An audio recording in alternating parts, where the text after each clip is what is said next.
The 1965 Falcons. We'll be getting up underneath here and showing you guys how we're taking the frame rail of the 65 Ranchero.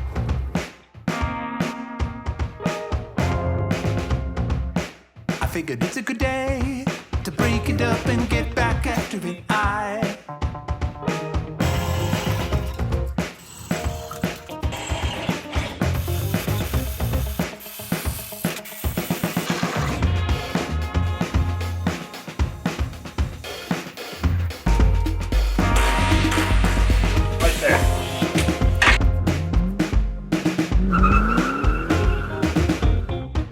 Restoration of a classic Ford is a journey of discovery. Let Auto.krafters help you with yours. We offer quality parts for Falcon, Fairlane, F-Series, Galaxy, Maverick, and Pinto. Contact us today. All right, this week we're talking about frame rails of 1960 to 1965 Falcons. Going to be getting up underneath here and showing you guys how we're taking the frame rail of the 65 Ranchero. All right, my first order of business when I'm doing this kind of stuff is to look for where the spot welds are. Now, the reason I'm underneath the car on this 65 Ranchero is we tried doing this from up top and we simply could not find a good line of where the spot welds were in the bed of the truck.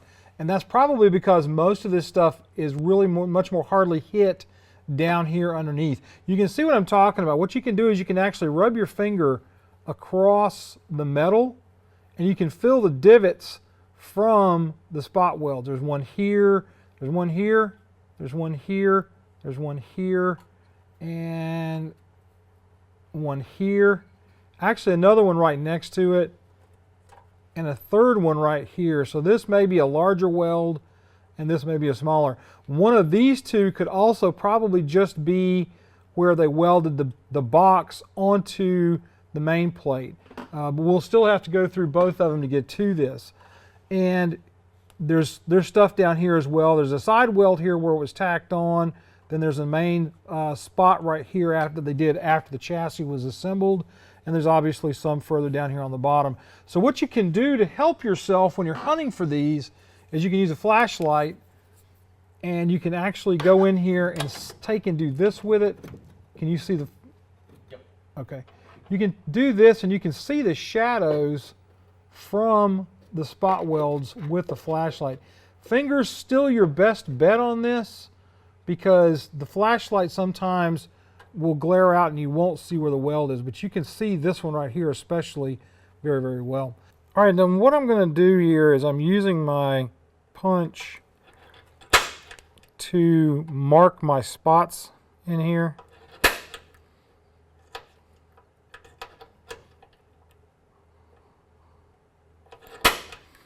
So that I can get these spot welds out. And I'm wearing a full face mask for this because, quite frankly, you will get a ton of junk in your eyeballs if you don't wear a full face mask doing this job. All right, now I'm going to move to my guide hole that's going to go all the way through. Now you might think I want to use a short, small drill bit, and I would normally, but the problem you run into is that with a short, small drill bit, you can't get up in here with the frame sections in here. Even with a normal Falcon setup, it won't work. So I'm going with this enormous drill bit here.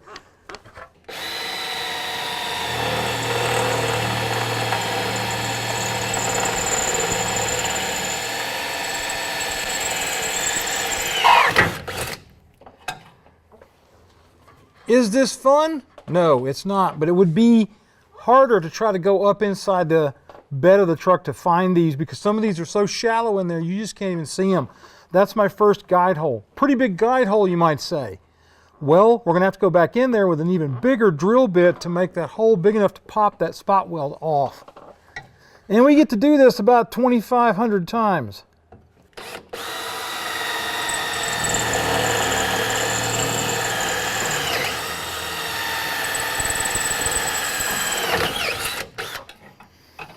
A lot more of this. I'm going to go through and cut out the rest of these. I'm going to leave some of these for Logan to do because it's so much fun. But what I want to do now is I want to show you how I'm going to come in from the top and actually knock that spot weld out off the frame rail. I don't care about the frame rail. I'll show you the other frame rail in just a second to see what we've done with it. Whee! There's about 50 of these things between where I'm going to stop, which I'm going to talk about in just a minute, and the back of the car here. So I'm going to take a 3/8 inch drill bit to drill these out. I will be going in and using some penetrating oil on these, something to cool the bit down after I do a couple of them. I'm not going to do it on these two because I just want to show you this, but do use some kind of lubricating oil on your bit to keep it from overheating. I measured the hole size with a micrometer like this to see how big the hole needed to be, and I went just a little larger than that. So the spots are a 3/26 on this one. Measure your spot welds if you can, because that's going to tell you what size you need to go up to, and I go up generally just a little bit. I went from a 3/26 up to a 3/8 inch drill bit on this. So I'm using a 3/8 inch drill bit to drill these out.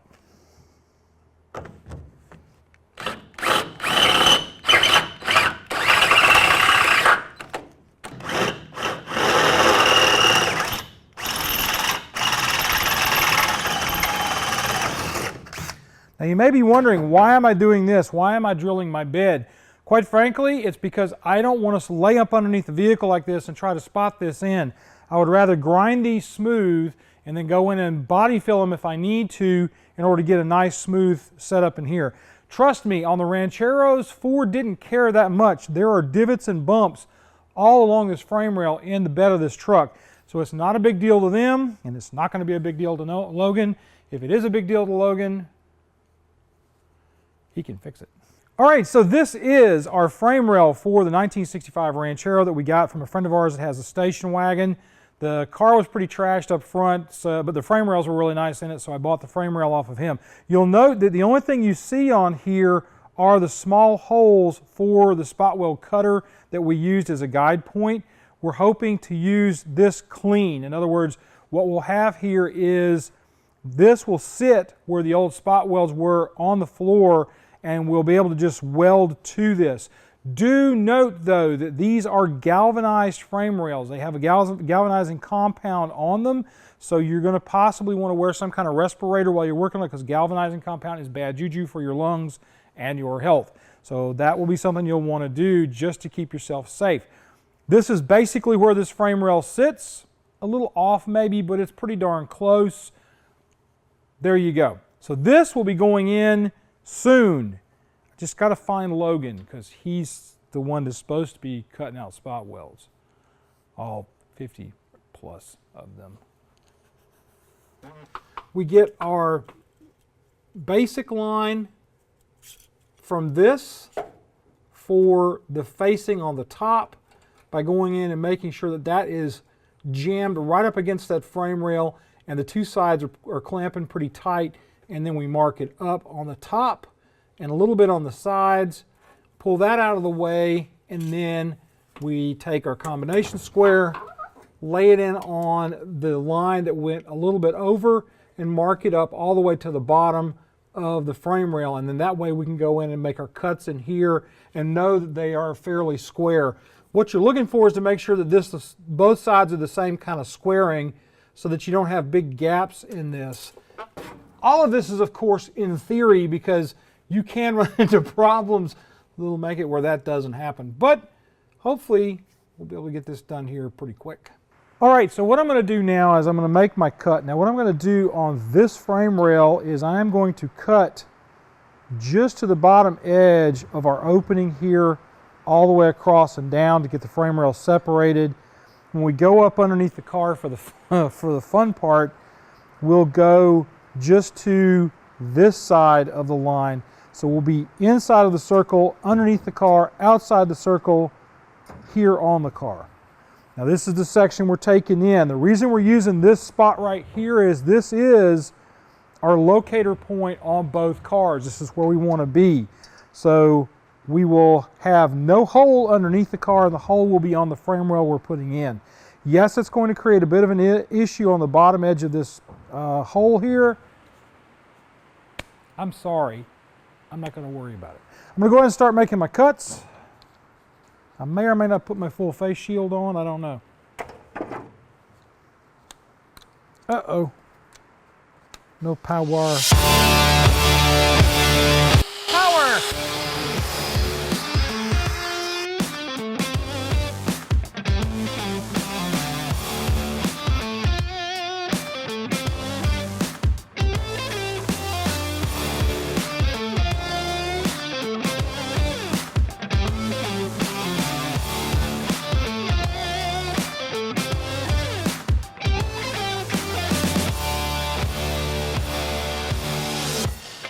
I won't call it a perfect cut, but it's close. It's good enough for us to be able to do what we're going to do. Now what I'm going to probably do is take the other frame section that was on the floor here. I'm going to make myself a piece to go inside of here that will be the tie-in that ties this piece of the frame rail to the existing piece on the car.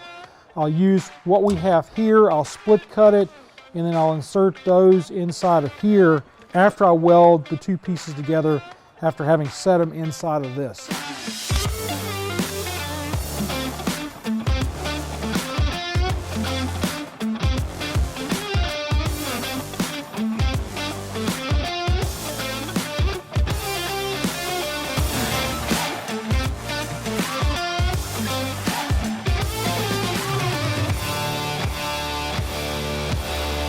Cut it down just a little bit.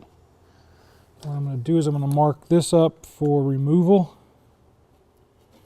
because this was a diminishing line on the plate itself. Down here, change it out because that actually goes there. I'm going to take this piece here off and weld to this. In other words, we'll use this plating that's in here to replace that for part of the weld.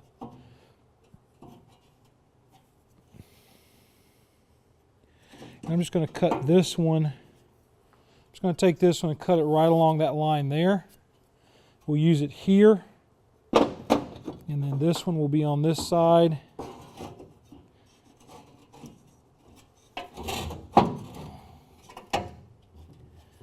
I'm going to mark it up the same. It's going to be just a little shallow of the actual point.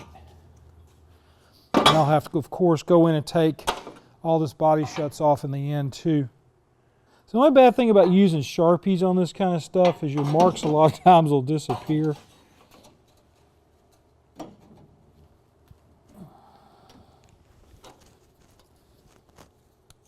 Sharpie will disappear into this real bad.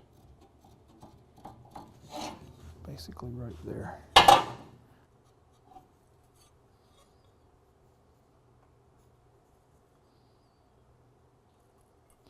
Now this frame rail on the original, as it goes toward the front of the car, actually gets deeper.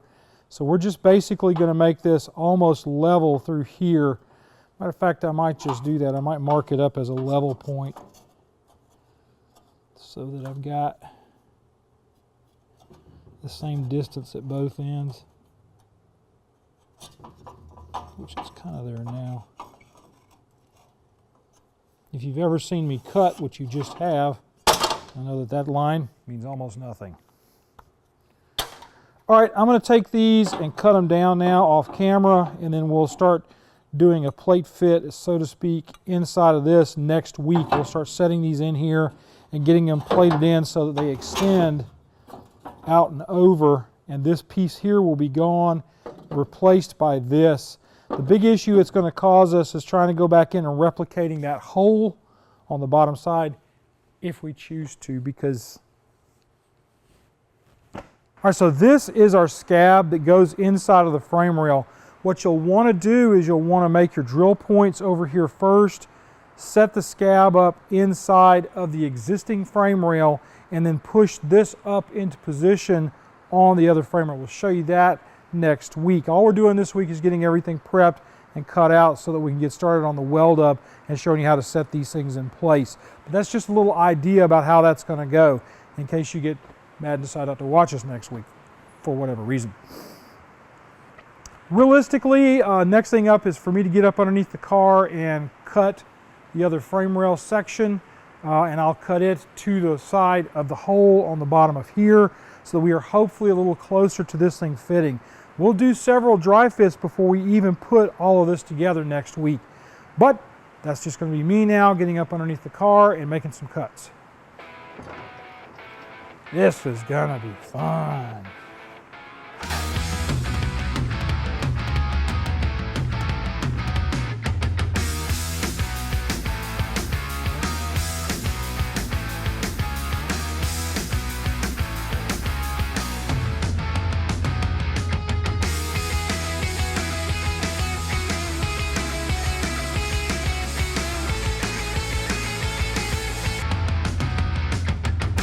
All right, sometimes you have to resort to hand tools. That's what I'm doing here. I've got a saw. I just want you to know that you can have hours of fun doing this with a handsaw. And you're going to have to go all the way down and cut the brace where it mounts to the chassis.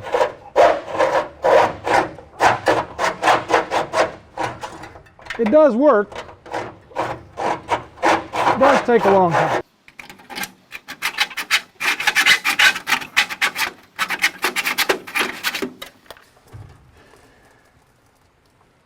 All right, I am down to the base on both sides of it. So now what I'm going to have to do is just come in here and worry it a little bit more. Hopefully this will break apart when I go to take the frame rail out. I may be able to squeeze it out of there and rip it on both sides.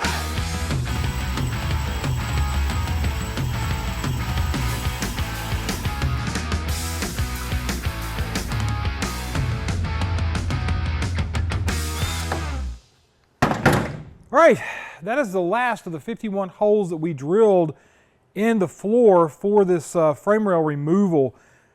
It is a lot of times a Herculean task to do this, and we used a couple of different things to do it. We used this bit. This is what I call a beehive step bit, and then we also used a 1/4 inch long reach for coming up underneath the bottom. And then we also, for the final cutout, we used a 3/8, which is just a little bit larger than most of the spots that are on the frame rail. This is an incredible amount of work, and we're not done yet, because now what we need to do is to dislocate the frame rail from the chassis of the car without impacting this run right here as far as the floor is concerned. We don't want to make any more waves than that than we have to. I could probably get my air tools in here a good bit, but what I find happens a lot of times when I'm using the air tools is I tend to get really busy with them, and I'll end up having a lot more body work to do on some of these places, especially on this floor pan. I don't want to do that, so I'm trying to use these tools, the Stecks that I got from Eastwood ages ago. I'm using these to separate the floor pan from the frame rail. It is a lot of hard, heavy work, but there's really not a good way around it. So I'm just going to keep busting through here and knocking these spot welds loose until I get everything out of here. And I'm using a big, heavy hammer. I've got a 4-pound sledge, just so I got the might behind it in a very small space.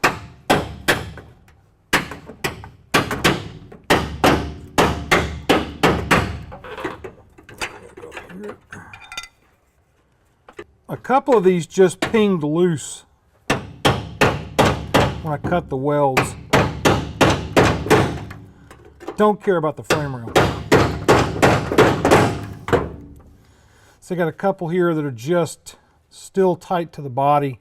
This one right here is one of those because it's starting to deform the frame rail just a little bit. I may indeed run and go grab my compressor, my small compressor, and my impact, just to be able to see if I can knock those two loose real quickly to get them out of my way. I could do this with a hammer, but it's not, oh, there it went. Not a lot of fun. This will be really hard also to get on the back side of it. All right, so what I've got is this back section is now completely loose. I do have a couple of spot welds that are holding on for dear life, but right now, this is almost twistable and got outable. I'm sure those are words that we'll see somewhere else in life. So what I'm going to do is I'm going to keep moving with it. Now, here's what I've got. I've got a just a plain old, there we go, let's see if we can pull it up here. I'm gonna pull it off of here. Got a plain old central pneumatic impact. And what I've done is I've taken the tools that come with it. These actually are now sold separately. They used to be part of the kit. But I've taken and sharpened this up really nice and sharp. And it won't stay that way, but sharp enough that I can use it to cut some of the spot weld edging that's not complying the way I want it to. And I'm using a little 2 horsepower compressor. You just have to wait a little bit longer. So if you're doing this at home as a hobbyist, you can wait. All right, well, I'm going to go ahead and finish the rest of these up and try to get this frame rail where she'll come out, and then we will be done with this bad boy for this week.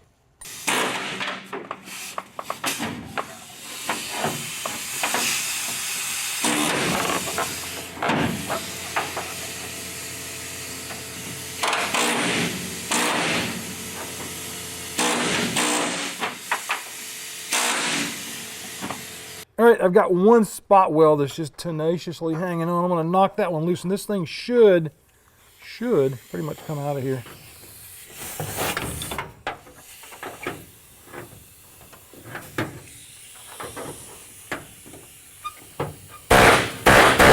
Right there. Ha ha ha! Oh, it's attacking me. This thing's a lot heavier than it looks. Oh, oh, oh, oh. Oh. Yay, now it's out of there. Now I have to go check the damage I did with the impact up top and see how bad that is, but it looks like it's not too bad. I'll have to go ahead and straighten these brackets out, make sure they're going to be flat to the new frame rail. We'll go in and clean this up between this week and next week. We'll go in and just wire wheel it a little bit, throw some POR 15 on here, and then next week we'll come back and show you guys how we're going to weld the frame rail in and how we're going to make the scab, or complete the scab that we did this week. Yeah. Well, there you go. Frame rail section is out. We are now ready to put the other frame rail section in. This is what this thing was like, and it really, anytime you go in and you start using tools on stuff and you start using air impact tools, the rust is just going to expand, because what it's doing is it's just knocking the loose pieces off. And this frame rail, in my mind, because your spring is right here, is going to be a problem. You're going to have an issue with it, because that's going to start flexing because there's nothing supporting it from here forward, basically, because it's all rusted out. So that's one of the reasons why I wanted to go in and actually do a frame section. Speaking of doing things, if we have done anything to help you out at all in all the vast amount of videos that we have and all the things that we do on a weekly basis, won't you consider supporting us over on Patreon? Patreon is a great way for you to show your thanks to what we do. Also, it gives you a chance to meet with me once a month. Once a month we get together on a Zoom meeting and we sit down and we chit chat. We do, stump the chump, tech tips, things like that. But more importantly, it also goes to Andrew, because Andrew, basically this is how he makes his living, is what we're doing on Patreon, because that's the way he sees his support. So the more money that we can get in there, the more we're going to be able to pay Andrew, the more Andrew can do around here, and he's learning tons of stuff every week with what we do with the studio space. Also, it supports the kids that comes in on Saturdays. We feed them off of that money, and we also give them a little bit of cash, because kids are these days. If it doesn't have a $sign on it or a phone attached to it, they're probably not going to be all that interested. So we don't have a lot of phones for them to play with, so we give them money, because that's what we do around here. Also, subscribe to the channel if you haven't already. Please do so. I am just like covered in dirt. I got it in my eyes. Please subscribe to the channel. We are danger close to our 100,000 subscribers that we need to get over that hump. And hopefully that'll happen sometime in February for my wife's birthday. So we'll give her the plaque, then we'll put the plaque up here, and I'll give her her real birthday present. She should be happier. After we get to 100,000, you're not going to hear me talking about this so much. We'll have a lower third thing that pops up at the front of the video, but that's the only place you'll be seeing it. Also, you know what we have here. It's Super Thanks. Ladies and gentlemen, the worst named thing, what is the best idea from the guys at YouTube, is Super Thanks. So we have a place down here or over here somewhere that you can actually say thank you one time to us. If this video impacted you so deeply that you want to give us $1, you can be that cheap guy and give us $1. be better if he gave us like 10 or 15 or a little more. Because I'd at least like to be able to go to Wendy's and get something to eat off of it. So, you know. And the way things cost now, Wendy's is now about 15 bucks for me to eat there. Like eating a steak 10 years ago, but I digress. So anyway, folks, do me a favor. Be kind to each other, love on each other, treat each other nice. You guys have a great week, and we'll see you on down the road. Now I'm going to say this. Logan did come out here and work. I've got video in there showing him working, but he did actually do a lot of the spot weld cutouts. There were, I think I said already, 51 spot welds in that little section right there. Ford did about a spot weld every 2 inches, it looks like, on this particular Ranchero. Of course, the guy on the other side, he might have done one every inch. Nobody really knows. But we are that close. This car potentially will be on Power Tour this year. They're coming right by our house, so to speak, on I-20 heading up to Columbia. So we'll be going with them either from here or a little further back down the interstate, running hopefully the 69 Fairlane Wagon and this 65 Ranchero as camera vehicles for what we do around here, shooting video, having a great time. It should be good. Everybody should be enjoying themselves. So without further ado, I am going to go and remove all the dirt from my body, because there's a considerable amount of dirt around my neck, a lot of it in my eyes, even though I had a face shield. Just got to be done. Got to take a shower. I think I got it in my pants too.